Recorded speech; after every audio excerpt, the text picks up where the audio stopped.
पाकिस्तान एक बार फिर उसी दलदल में धंस चुका है जहां 1990 की दहाई में धंसना शुरू हुआ।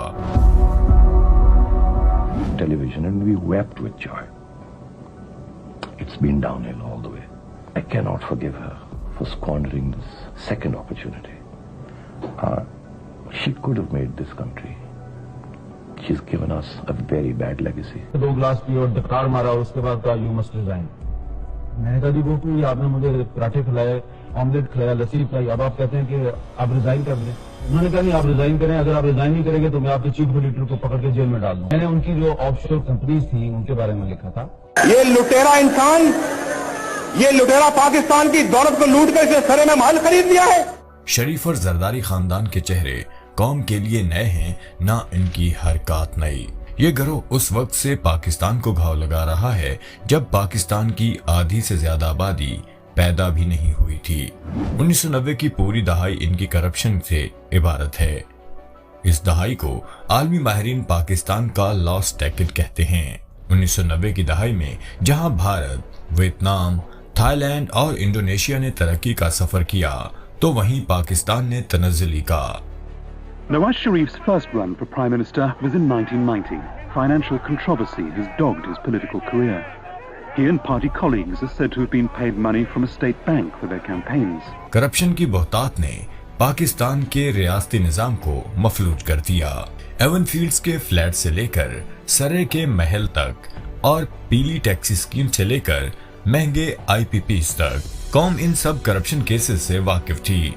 लेकिन फिर एक डिक्टेटर ने अपने इक्तदार को दवाम बख्शने के लिए इन डाकुओं को NRO दिया, जिसका नतीजा ये निकला कि इस गिरोह ने 2008 में काम वहीं से दोबारा शुरू किया जहां छोड़ा था। मनी लॉन्ड्रिंग के अपने ही बनाए रिकॉर्ड टूट गए, पूरा बैंकारी निजाम खतरे में डाला गया।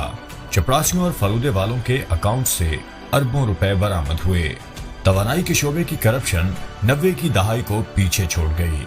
2010 की दहाई 1990 की दहाई से भी बदतर बन गई।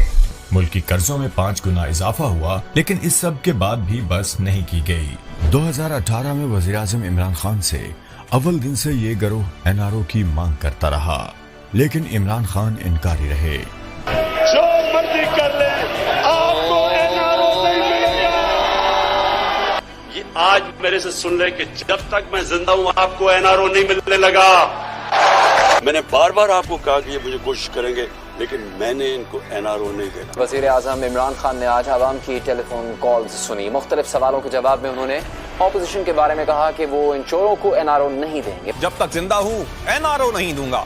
लेकिन अब ऑपरेशन रिजीम चेंज के बाद इस इम्पोर्टेड टोले को NRO दिया जा चुका है, जिससे इस गिरोह के मुकदमात खत्म हो जाएंगे। माफिया की शक्ल इख्तियार कर लेने वाला गिरोह पहले ही अपनी राह की हर रुकावट की जान के दर पे है। मुतअद्दिद सरकारी अफसरान और गवाहों की पुरअसरार मौत इसका सबूत है। देखिए जी, FIA के साबिक डायरेक्टर पंजाब डॉक्टर रिजवान इंतकाल कर गए हैं। वज़ीर आज़म शहबाज शरीफ और उनके खानदान के खिलाफ मनी लॉन्ड्रिंग का केस, इस केस के अहम किरदार शरीक मुलजिम मकसूद चपड़ासी इंतकाल कर गए हैं।